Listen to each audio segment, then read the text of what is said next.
A baby shower is supposed to be the purest celebration of life. It's a room filled with pastel colors, tiny shoes, joyful laughter, and the promise of a new beginning. For Catherine Bennett, it was all of that and more. It was the culmination of a 10-year love story with her husband, Mark. But what happens when the guest of honor isn't the baby, but a secret? What happens when the man you built your life with invites his mistress to the party, and she shows up smiling?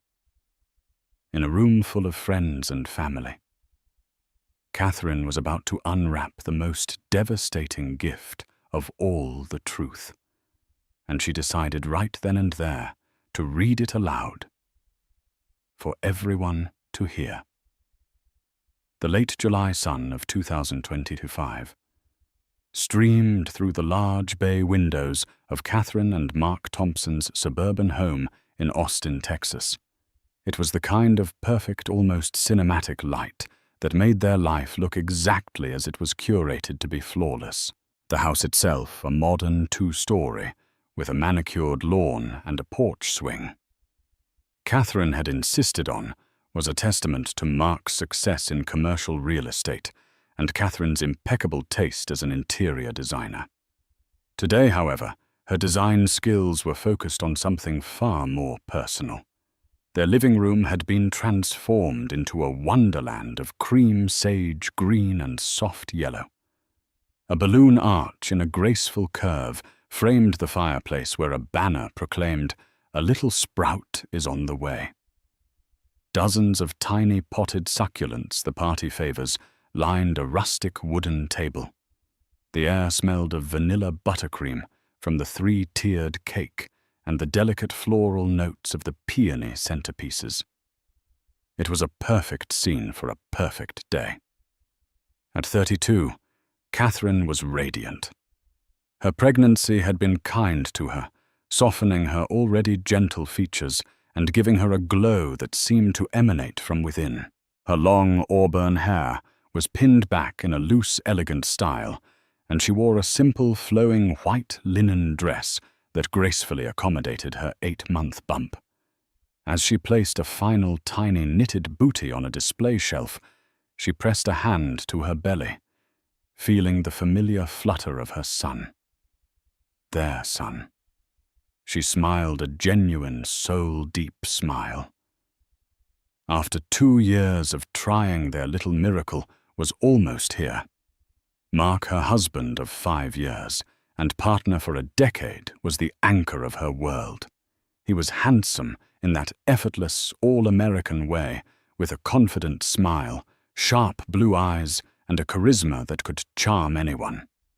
He was ambitious, driven, and he adored her. Or so she believed. He was the one who would massage her swollen feet after a long day, the one who would whisper reassurances to her belly, promising their son the world. "Everything looks incredible," Mark said, coming up behind her and wrapping his arms around her waist, careful of her bump. He kissed the top of her head. "You've outdone yourself as always." "I just want it to be perfect," she murmured, leaning back into his embrace. "For him, it is perfect," he assured her. "You are perfect." But even in that seemingly flawless moment, a tiny dissonant note played in the back of Catherine's mind. Lately, Mark had been distant, not in any overt way. He was still affectionate, still said all the right things. But there was a new guardedness to him. His phone, once left carelessly on the kitchen counter, was now perpetually in his pocket or face down. He had been working late, more often citing a difficult new development project that demanded his full attention. "Just a few more months of this grind, honey," he'd say. "Then I can ease up once the baby comes." Catherine had pushed her worries aside, chalking them up to pregnancy hormones and pre-baby anxiety. Every couple went through stressful periods. A new baby, a demanding job. It was a lot. She had to be supportive. She had to trust him. Trust was the foundation of their entire relationship, the bedrock upon which they had built this beautiful life. The first guests began to arrive around 2 p.m. Catherine's mother, Helen Bennett, a warm, bustling woman with her daughter's kind eyes, was first carrying a ridiculously oversized gift bag. She fussed over Catherine, making her sit down, and put her feet up. "You've done too much, sweetheart," Helen said, her gaze sweeping the room with pride. "This is beautiful, but you need to rest." "I'm fine, Mum. I'm just so excited." Catherine laughed. Soon the room was filled with the cheerful chatter of friends and family. Catherine's best friend since college, Sarah Jenkins, a sharp-witted lawyer with a fiercely protective streak, arrived and immediately handed Catherine a glass of sparkling cider. "Official baby mama fuel," Sarah announced. "Now give me the gossip. How's Captain America?" she asked, nodding towards Mark, who was effortlessly mingling with guests, a glass of bourbon in hand. "He's good. Stressed with work, but good," Catherine said, taking a sip of the cider. Sarah's eyes narrowed slightly. "Still working those crazy hours?" "It's a big project. It'll be worth it in the end," Catherine replied, perhaps a little too quickly. Sarah didn't press. She knew Catherine's tendency to see the best in everyone, especially Mark. Instead, she squeezed her friend's hand. "Well, today is about you and baby Thompson. No work talk allowed." The party was in full swing. Laughter echoed gifts piled high on the designated table, and everyone cooed over the ultrasound photos displayed in silver frames. Mark was the perfect host, refilling drinks, telling animated stories, and placing a proud, possessive hand on Catherine's shoulder or back whenever he passed her. He was playing the part of the doting father-to-be flawlessly. And then the doorbell rang again. It was almost 3:30 p.m., well after most guests had arrived. Mark, who was nearest the door, went to answer it. Catherine was in the middle of a conversation with her aunt about nursery color palettes when she saw Mark step back into the room, followed by a woman she didn't recognize. The woman was stunning. She was tall and slender, with sleek jet-black hair cut in a sharp bob. She wore a tailored navy blue jumpsuit that was both professional and undeniably chic. It was not typical baby shower attire. She held a small, elegantly wrapped gift from a high-end baby boutique. Catherine watched as Mark led the woman into the living room. There was a flicker of something in his expression, not quite nervousness, but a kind of heightened awareness. He guided her over to Catherine, his hand resting a little too formally on the small of her back. "Catherine." "Honey Mark," said his smile, feeling suddenly too bright, too practiced. "This is Jessica Riley. She's a new lead architect on the downtown project I've been telling you about. I invited her to stop by. Jessica, this is my wonderful wife, Catherine." Catherine, ever the gracious hostess, stood and extended her hand. "Jessica, it's so lovely to meet you.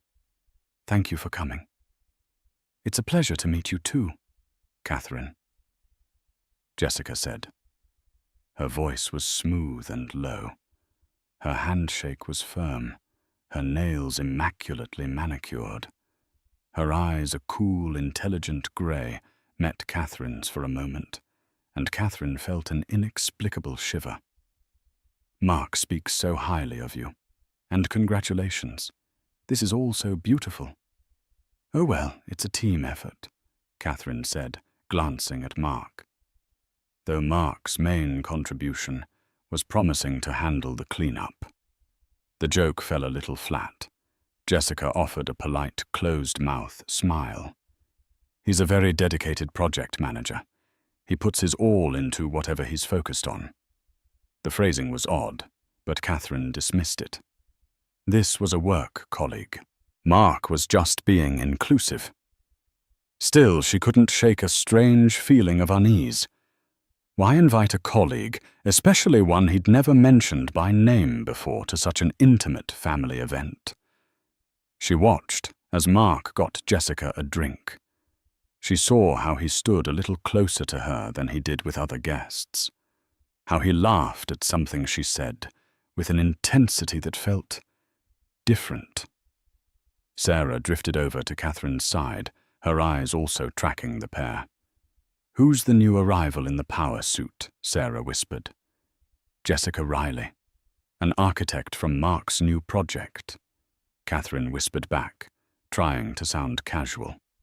Sarah took a slow sip of her wine, her legal mind always analyzing.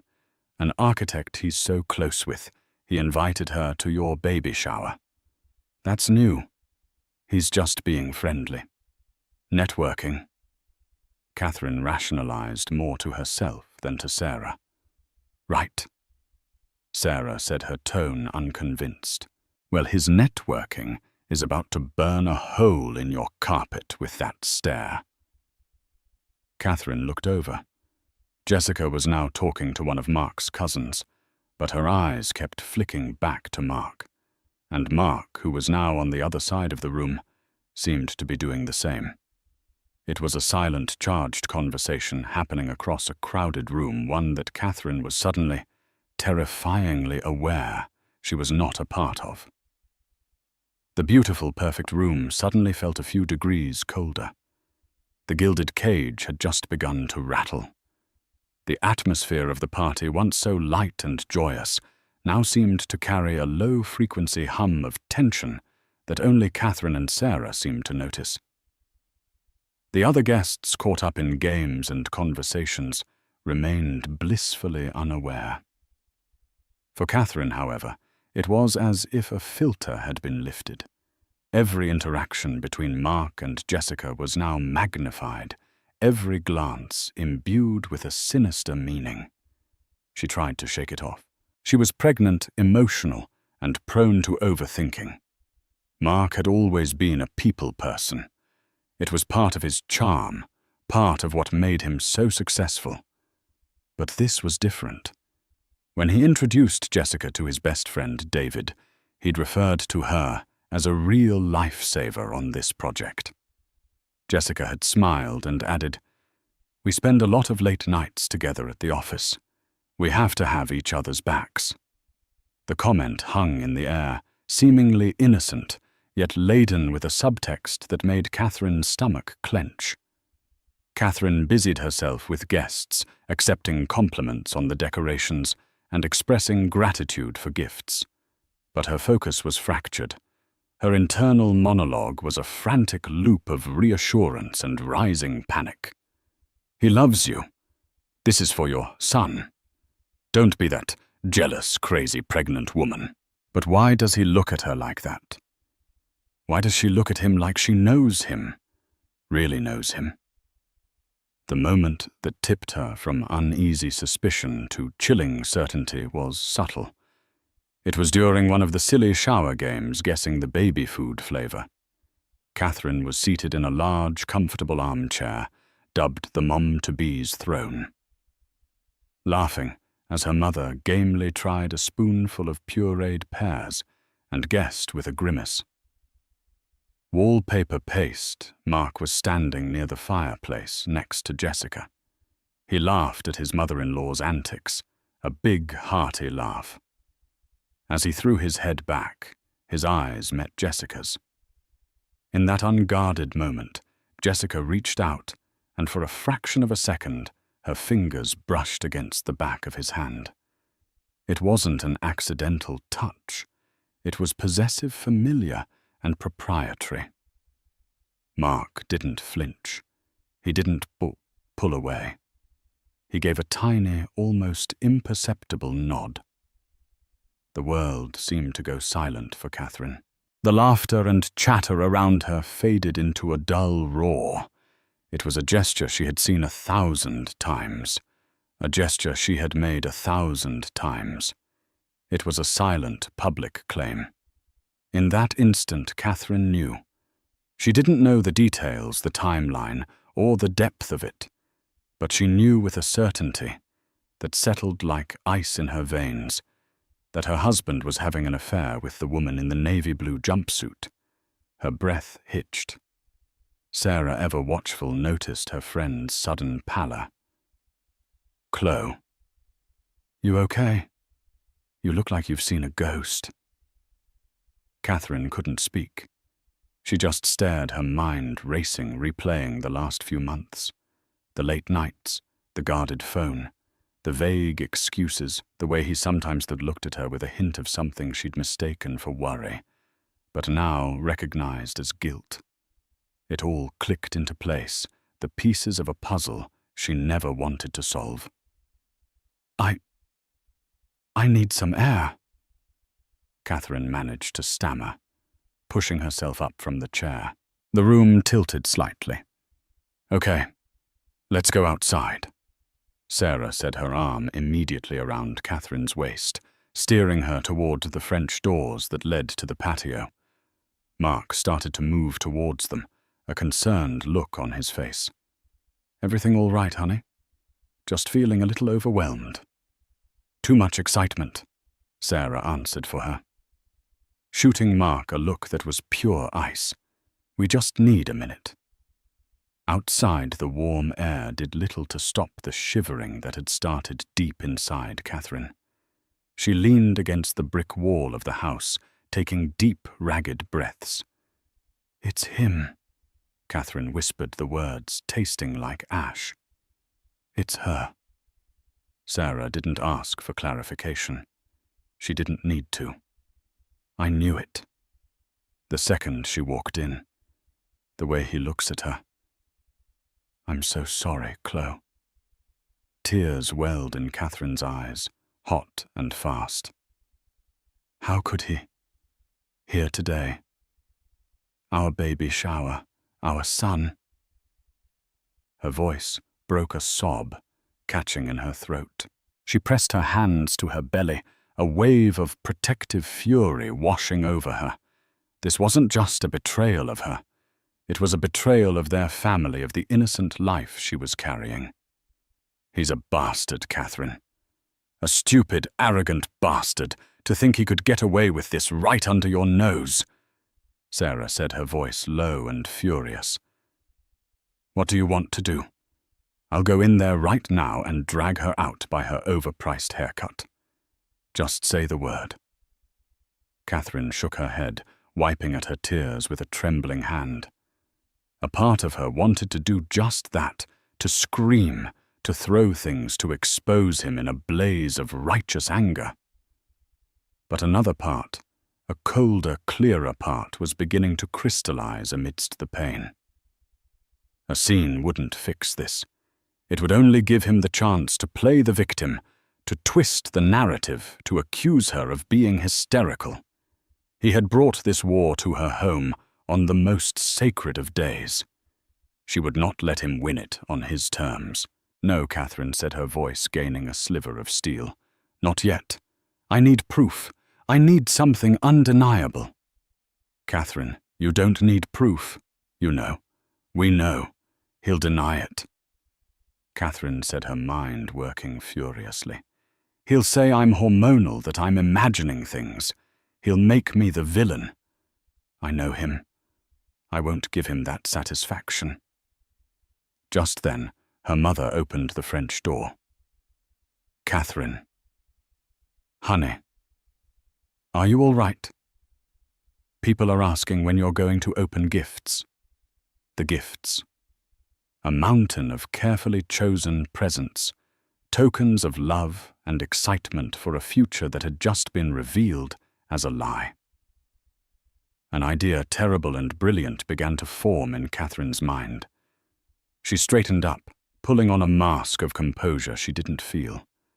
She smoothed down her dress and took one more deep breath. "I'm fine, Mom. Just needed a moment. Tell everyone I'll be right there.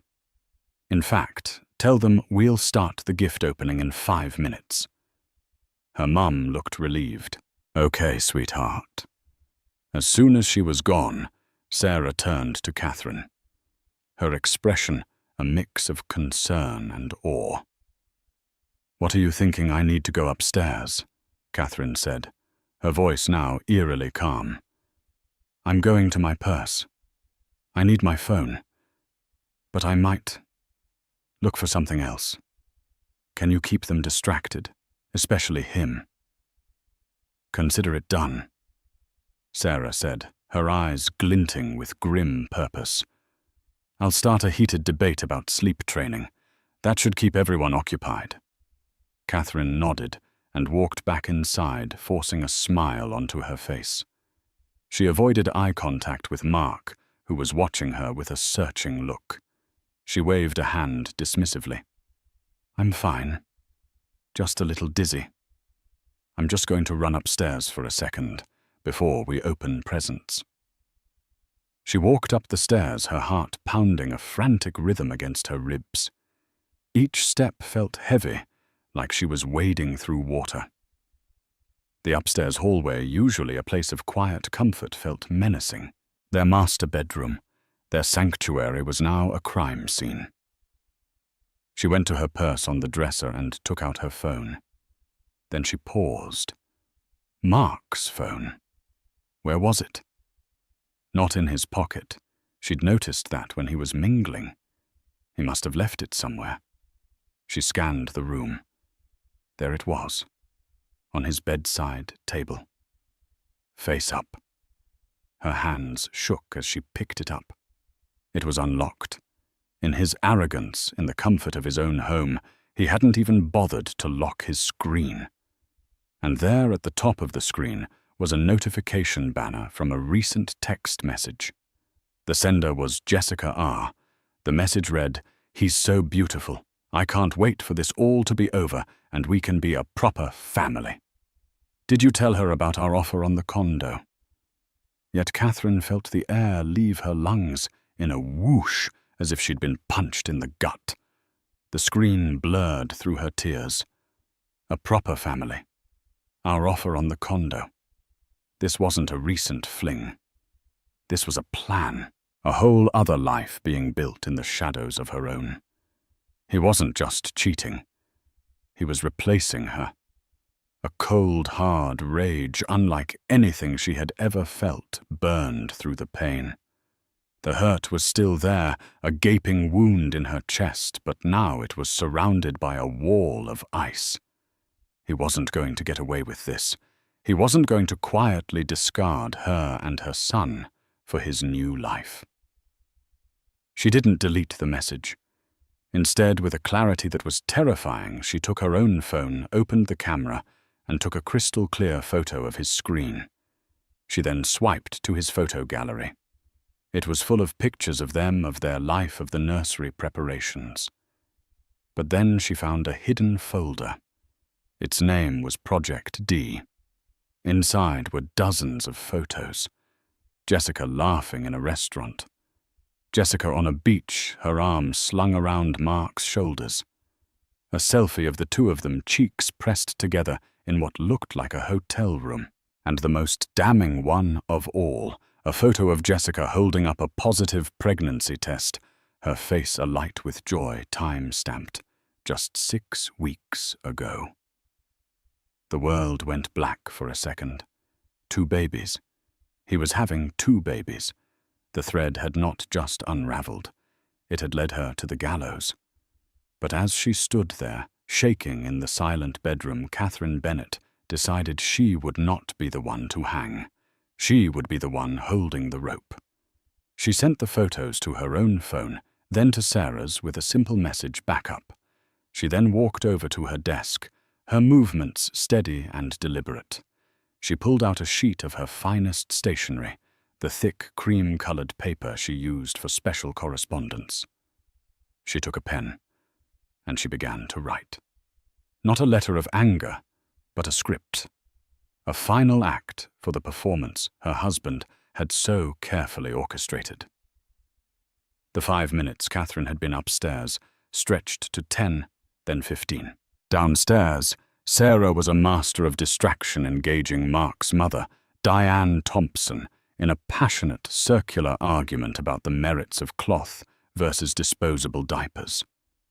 Diane, a woman who believed her son could do no wrong, and whose approval Mark constantly sought, was blissfully oblivious to the real drama. She just saw a heavily pregnant woman needing a moment to herself. Mark, however, was growing restless. He kept glancing toward the staircase, his host's smile beginning to look strained. He started to excuse himself from a conversation, intending to go check on Catherine, but Sarah intercepted him. "Mark." "Just the man," she said, her voice deceptively bright. "David and I were having a bet. How many diapers do you think a newborn goes through in one day?"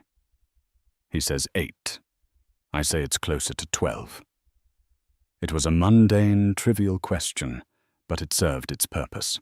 It pinned him in place, forcing him to engage in the fiction of his impending fatherhood, a role he was now playing for 2 separate, unsuspecting audiences.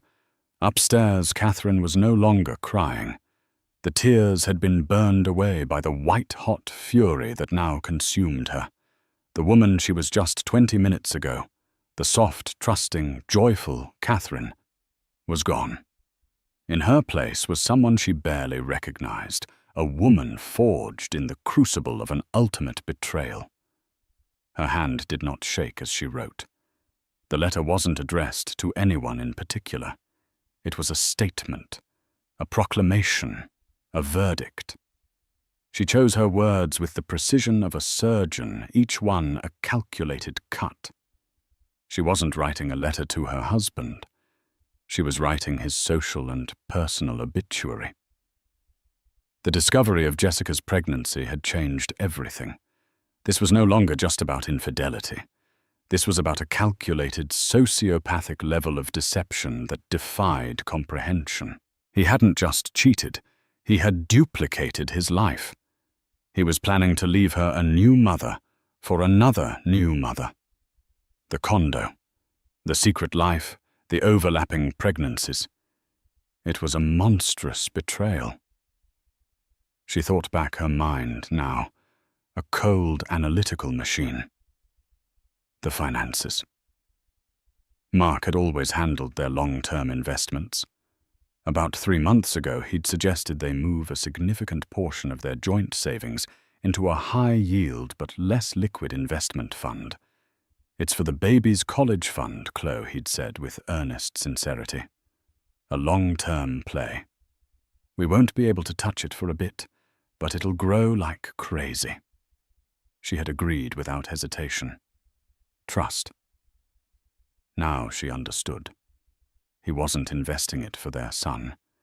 He was hiding it, moving assets, making them inaccessible to her before he made his exit. The Project D folder on his phone, it wasn't just for development. It probably stood for duplex or division, or maybe just discard. Her plan solidified. A public confrontation was no longer enough. She needed to deliver a blow so precise and so devastating that he would have no ground to stand on. Not legally, not financially, and not socially. The letter she was writing was the blade. She finished writing her neat cursive, filling the page. She folded it carefully and slipped it into the pocket of her dress.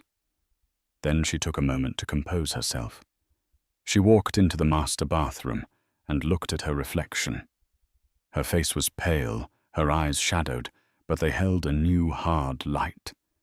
She splashed cold water on her face, reapplied a touch of lip gloss, and practiced a smile. It was a terrifyingly convincing performance. With her head held high, she walked back down the stairs. The chatter in the living room quieted as she descended. All eyes turned to her. She smiled a wide, bright smile that didn't reach her eyes. "Sorry about that, everyone," she announced, her voice cheerful. "Pregnancy brain. I completely lost track of time." I think this little guy is ready to see what presents. He got. Mark rushed to her side, his relief palpable. I was getting worried. Are you sure you're okay? He whispered, trying to take her arm. Catherine sidestepped his touch gracefully. Never better, she said, looking him directly in the eye. Her calm seemed to unnerve him more than any outburst would have. She walked to the throne chair by the mountain of gifts and sat down. All right, let's get this show on the road, she said. Sarah handed her the first gift. It was from her aunt.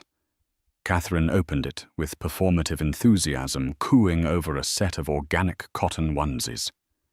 She held one up for everyone to see. Oh, they're adorable. Thank you, Aunt Carol.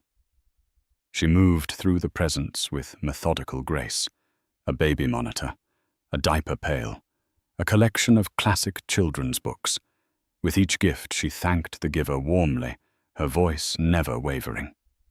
She was the perfect picture of a happy mother-to-be. She could feel Mark's gaze on her, searching, confused.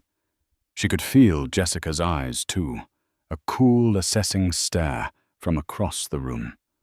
Jessica probably thought Catherine was weak, oblivious. She probably felt a smug sense of victory. That was about to change. Catherine made sure to open the gift from Mark's best friend, David, and his wife. It was a beautiful handcrafted wooden mobile of woodland creatures. Oh, David, this is stunning. You made this David a kind, burly woodworker. Blushed. Yeah. Thought the little guy might like it. He'll love it.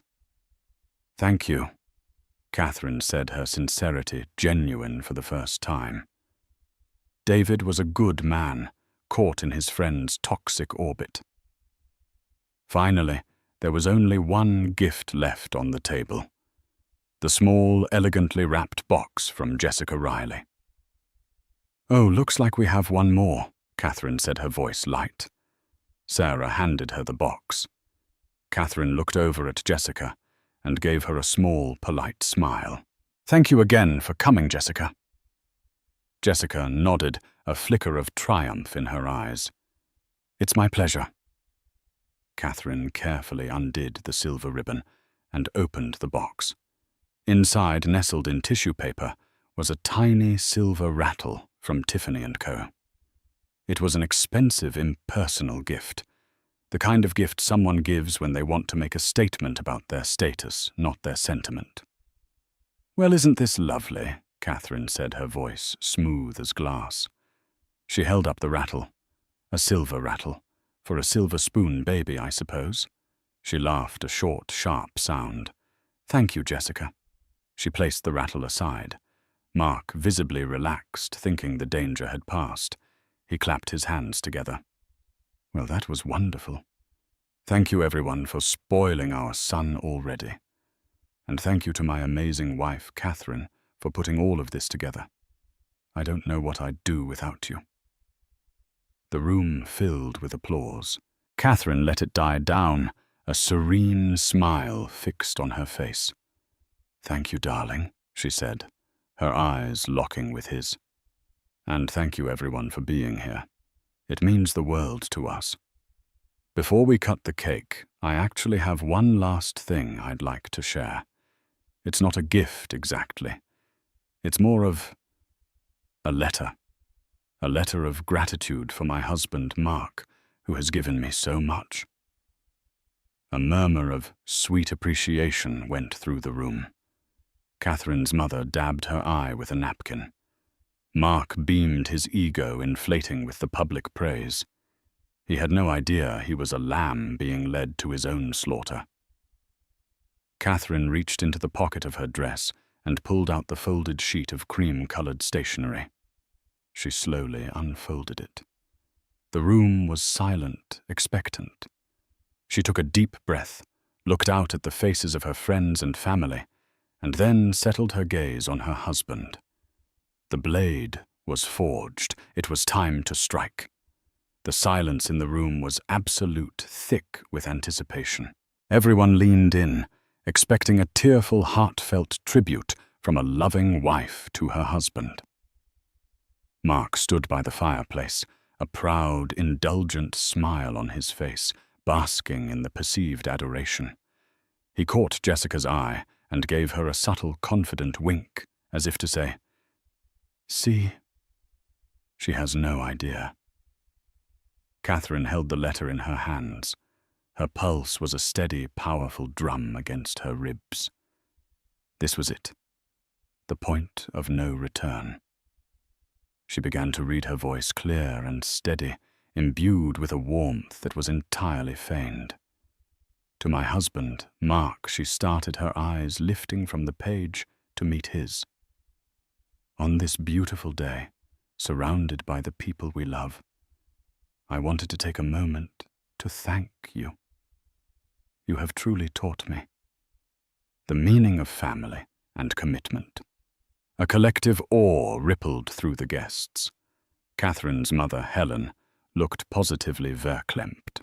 You've taught me that a home isn't just a structure of wood and drywall, but a place where truth and trust are supposed to be the foundation. Her voice remained sweet, but a new edge, sharp as a shard of glass, began to surface.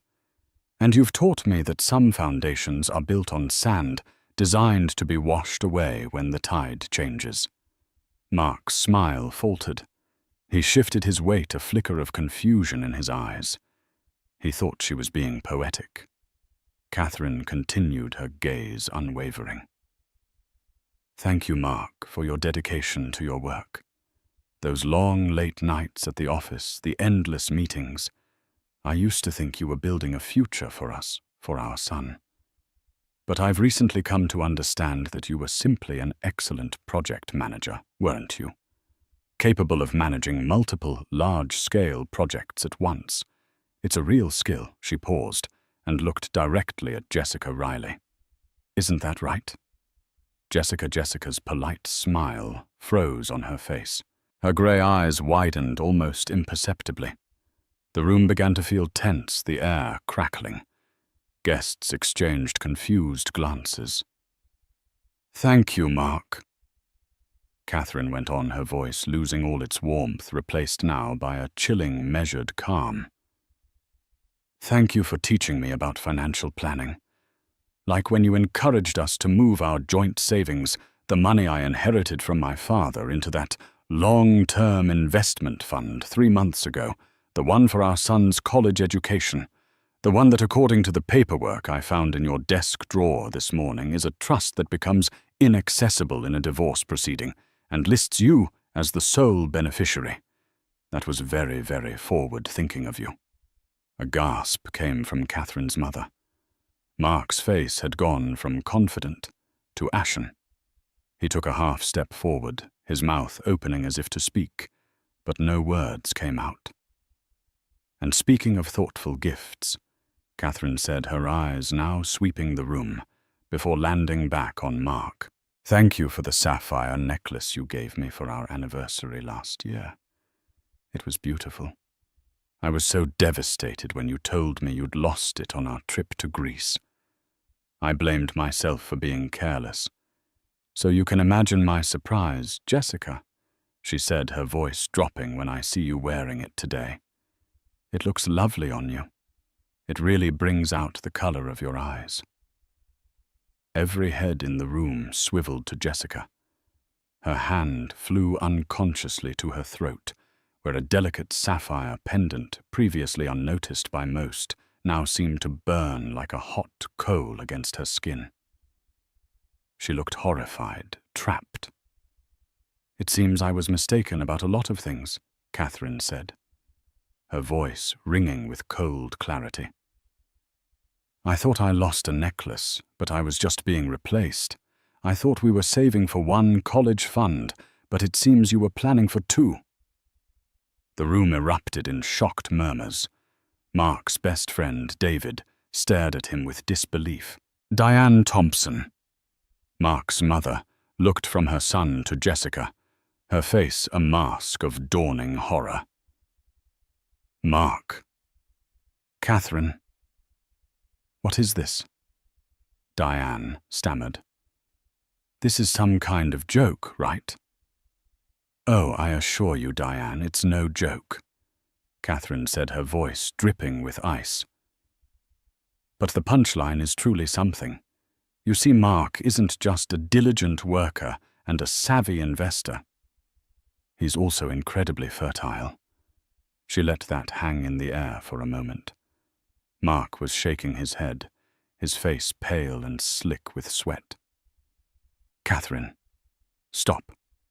Don't do this here. Here. Catherine laughed, a bitter, hollow sound that echoed in the stunned silence. You chose here, Mark. You invited your pregnant mistress to our baby shower. You stood in the home I made and let her touch your hand while I was 10 feet away. You didn't want to do this here. You shouldn't have brought here to me. She held up the letter again, though she no longer needed the script. The words were etched onto her heart. So I want to offer my congratulations to both of you. She looked from Mark to Jessica, who was now staring at the floor, her face flaming with humiliation. Congratulations on your secret relationship. Congratulations on the condo you put an offer on in the city, the one you were going to move into after you left me and my son. And Jessica. Catherine said, her voice softening into a tone of mock sympathy that was more brutal than any shout. Congratulations on your pregnancy. I know you're about 6 weeks along. I saw the photo of your positive test on Mark's phone, right next to the pictures of you two on your little beach vacation last month. The one he told me was a solo work retreat to de-stress. This was the final devastating blow. A collective audible gasp filled the room. The revelation of a second pregnancy, a second baby, was so monstrous, so far beyond the pale, that it rendered everyone speechless.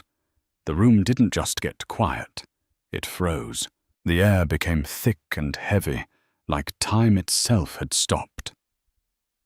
Laughter, joy, celebration. All of it had evaporated, replaced by a profound, suffocating silence of shock and disgust. Catherine folded the letter with deliberate, precise movements. She placed it on the small table beside her, next to the silver rattle. So yes, she said, her voice now quiet, but carrying to every corner of the frozen room. Thank you, Mark. You have given me so much. You've given me the truth. And now I'm giving it back to all of you. She stood up, her posture regal, her hand resting protectively on her own belly. She looked at her husband, a man she no longer recognized, and at the woman who had helped him destroy her world.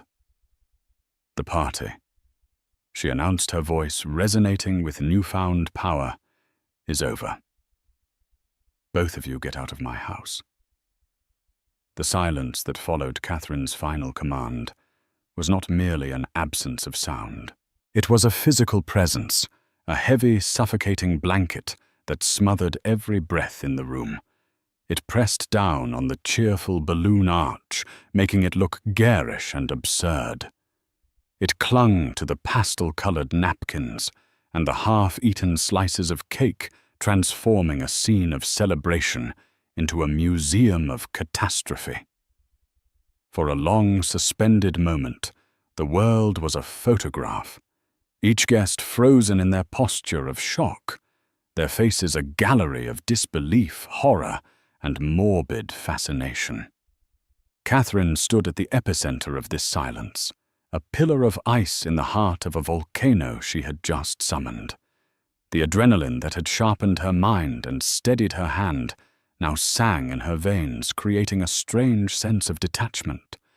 It was as if she were watching a film of her own life, marveling at the strength of the woman on the screen.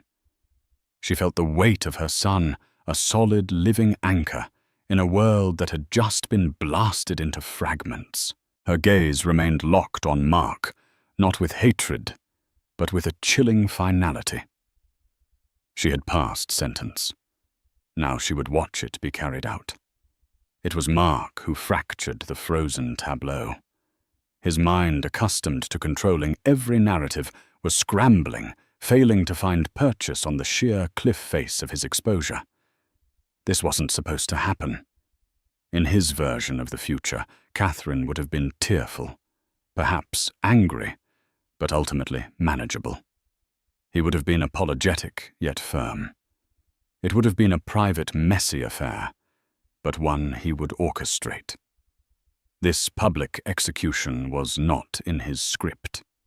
He lurched forward, a puppet with its strings cut. His face, once a portrait of easy confidence, was now a crumpled mess of panic and rage. "Catherine, please," he began, his voice a desperate, rasping sound that was swallowed by the oppressive quiet. "We can talk about this, not like this. Let's go upstairs, just you and me." He was trying to reclaim control, to pull her back into the familiar dynamic of their private life, where his manipulations had always worked before. Catherine didn't even grant him a verbal reply. She simply raised an eyebrow, a small, dismissive gesture that communicated everything. "You no longer have the right to even suggest what we do." Seeing his first attempt fail, Mark's desperation curdled into aggression. He fell back on the most ancient and insidious weapon in the manipulator's arsenal. "You're being hysterical." He spat, his voice gaining a venomous edge. "You're pregnant, your hormones are all over the place. You're not thinking clearly." He didn't get to finish the sentence. Sarah, who had been standing like a coiled viper, struck.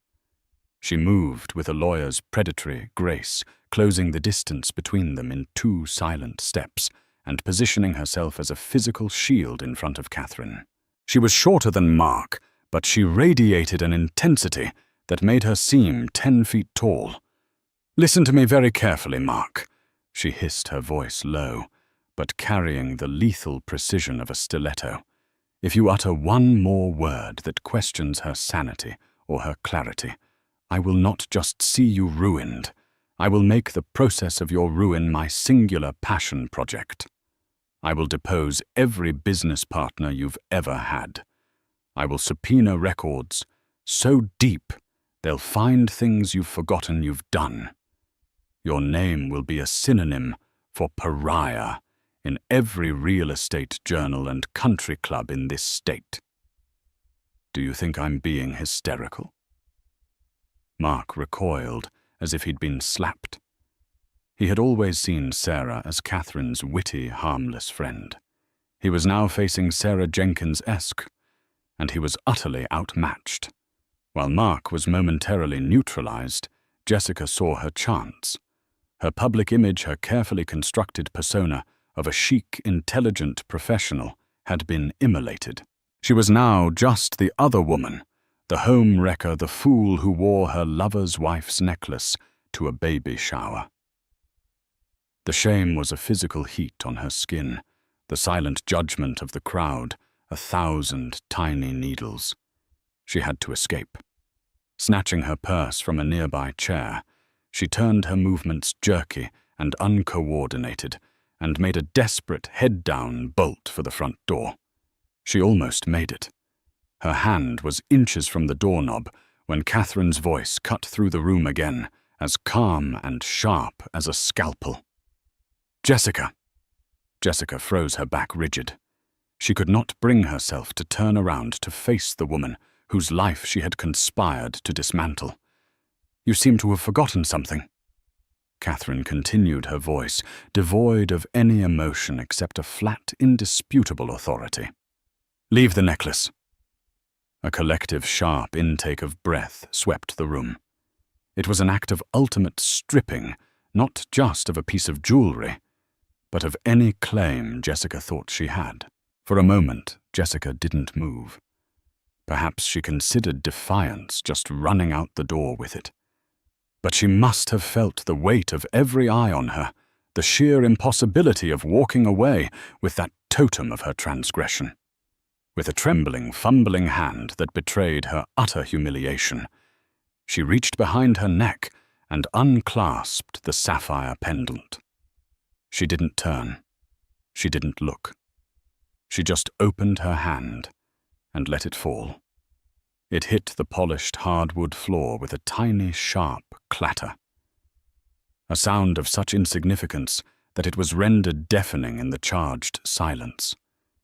The delicate silver chain skittered for a moment before coming to rest, the sapphire winking up from the floorboards like a malevolent eye.